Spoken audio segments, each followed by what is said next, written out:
Mr. Speaker, can I be heard? Mr. Speaker, can I be heard on the? Thank you. Mr. Speaker, my name is Elisha Ongoya. I beg to reply. For starters, in response to this notice of preliminary objection, the County Assembly has filed grounds of opposition named Volume 7. It's a small volume. If it has gone round just a short while ago.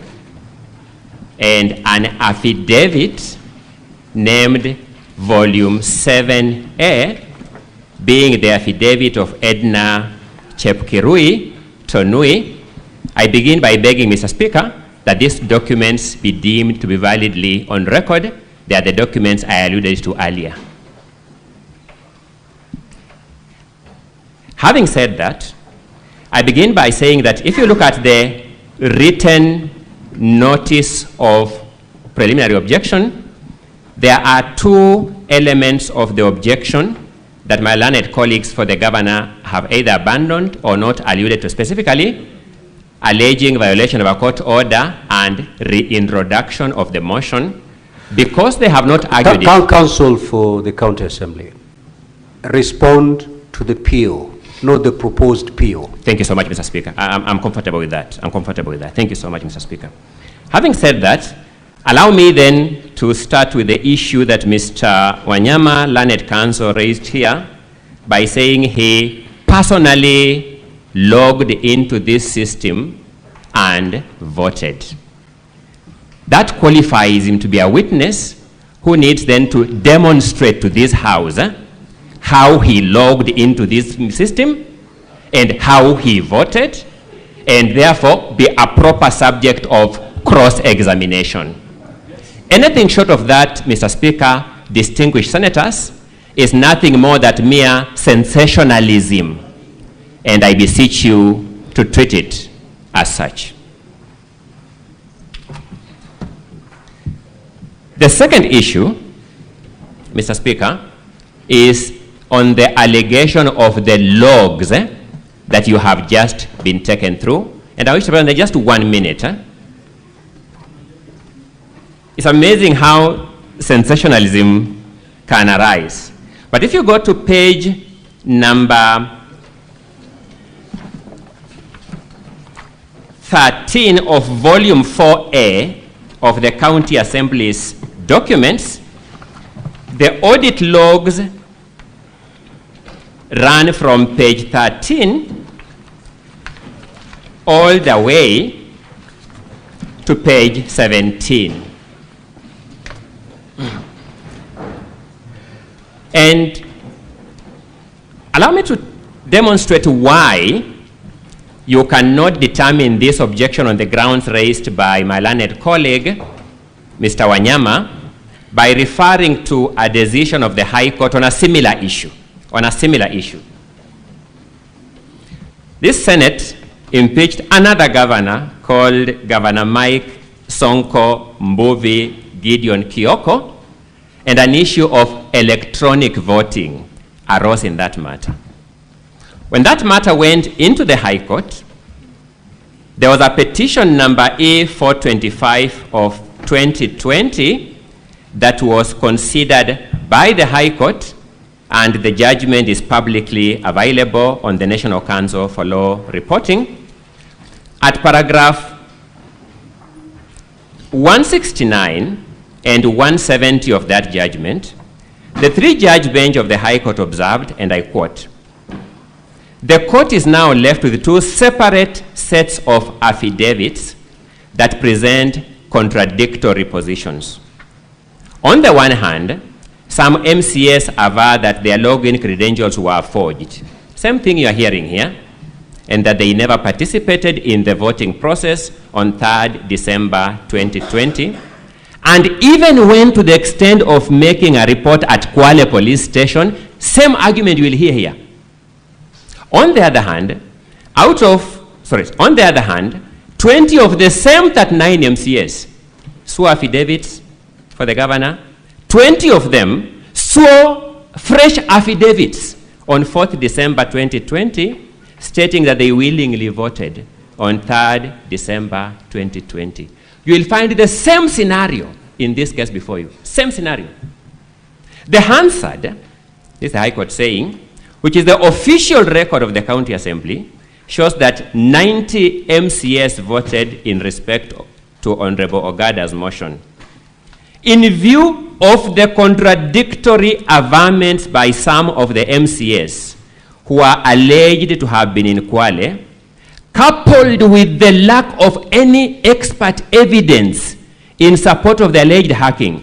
Let me stop there by demonstrating that Mr. Wanyama is a lawyer like me. He's no expert in ICT. He will not guide you on the functionality of ICT. Coupled with lack of evidence to support the alleged hacking, we find the petitioners did not establish that the 2/3 statutory requirement for the impeachment of the governor was not met. Having said that, let me go to the logs at page 13 to page 17. These are logs in a system, in an ICT system, and yet what you have before you is a print out of those logs. It means one must copy the logs, then print them out. That's the only way we can present the evidence of the logs here. Otherwise, this ICT expert has put the link in his affidavit, and when he takes the witness stand, when the trial starts, he will demonstrate to you how this system works, and you will see the logs themselves. But to give you a print out, which is a requirement of the rules of procedure, one has to copy the logs and put them here. And therefore, if the logs are copied twice, it does not mean that somebody voted twice. Allow me to take you through the exact entries that my learned colleague, Mr. Wanyama, has alluded to. At page 16 is a log called at 15th of August 2025 at 19:25:29 hours, 7:15 p.m. and 29 seconds. He alleges that there is a vote cast by that IPPD number. And you go to page 17, you see where he's alluding to at the first line, 15th August 2025 at 9:15:29, vote cast by that IPPD number. Let's look at the next log. The next log, 15 August 2015, 19:15:26. Let's go to the corresponding log on the following page, 17, 15th August 2025, 19:15:26. The same hour, the same minute, the same second. Go to the third entry, senators. This is 19:15:23. Then you got the following log, 19:15:23. Failed log. You see the same entries of the same IPPD number by the same person at the same hour, same minute, same second. This is a product of the copying of the logs for purposes of printing. It is not the logs in the system. It's how when you copy the log to print, you can copy twice. The results of this election, which my learned calls are at pages 21 to page 26 of volume 4A. My apologies, not 26, 28. The results are at pages 21 to page 28. And if you go to page 22,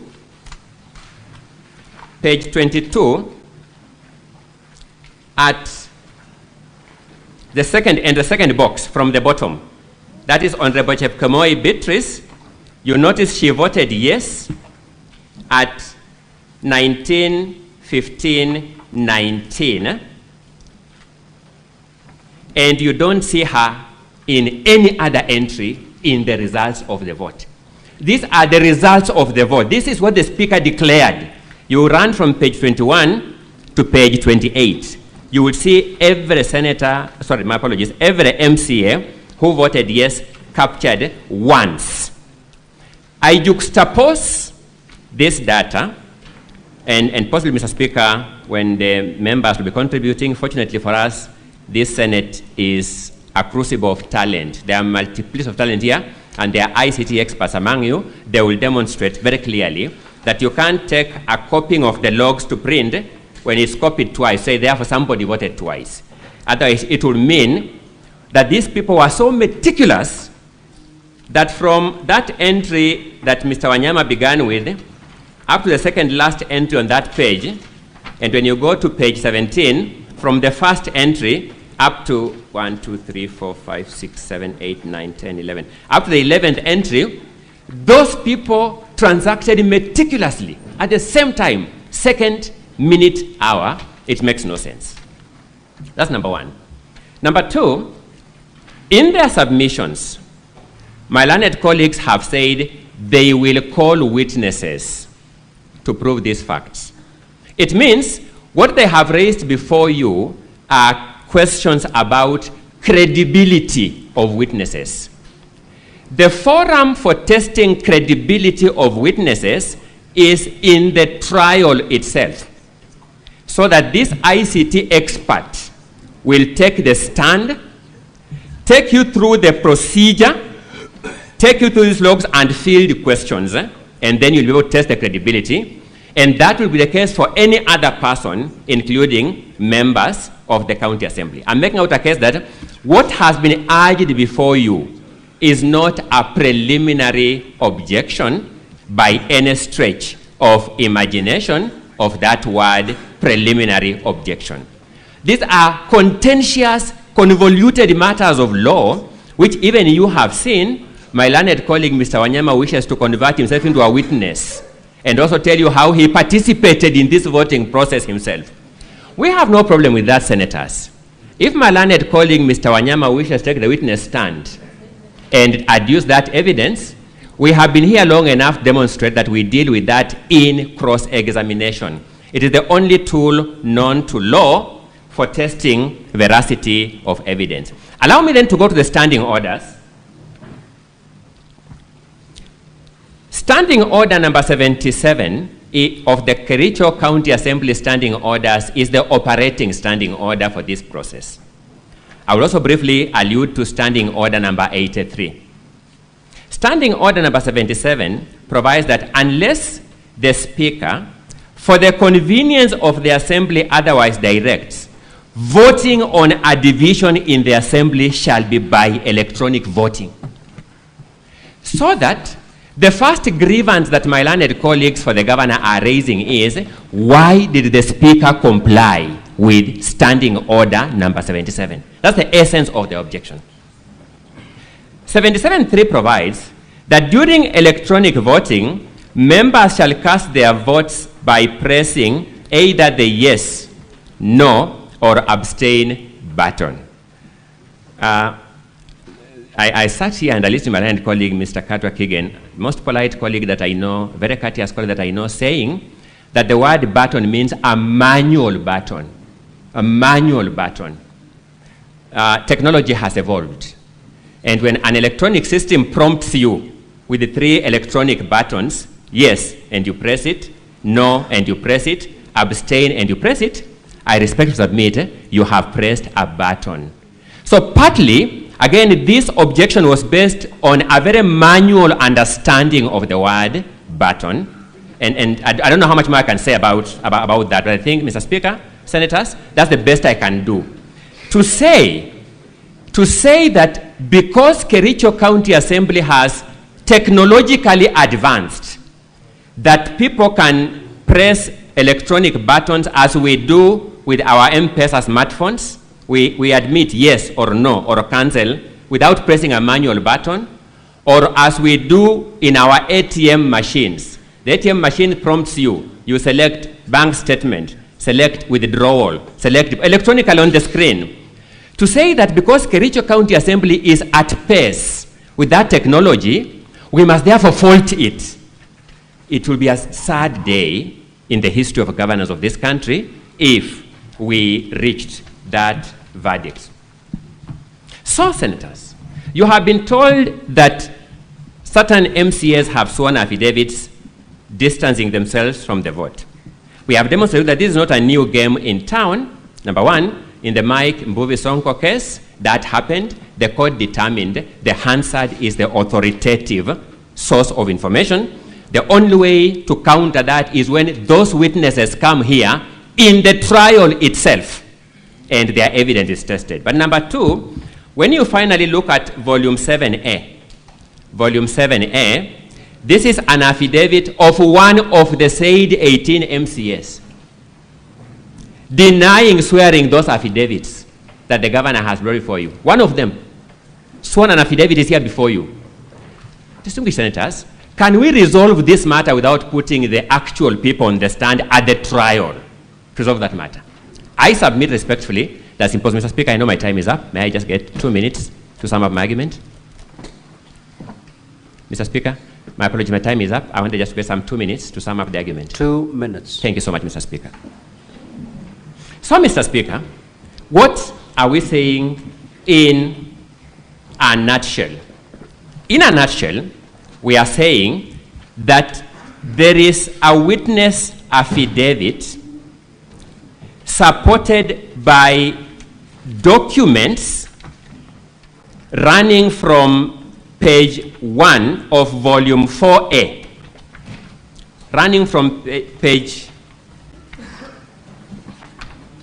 4 of volume 4A to page 44 of volume 4A, giving you an audit trail of this voting process. Nothing can be a clearer explanation of a verifiable and accountable system of voting than a system that generates this kind of audit trails. So you can't fault a system that can generate this volume of audit trails and say it is faulty.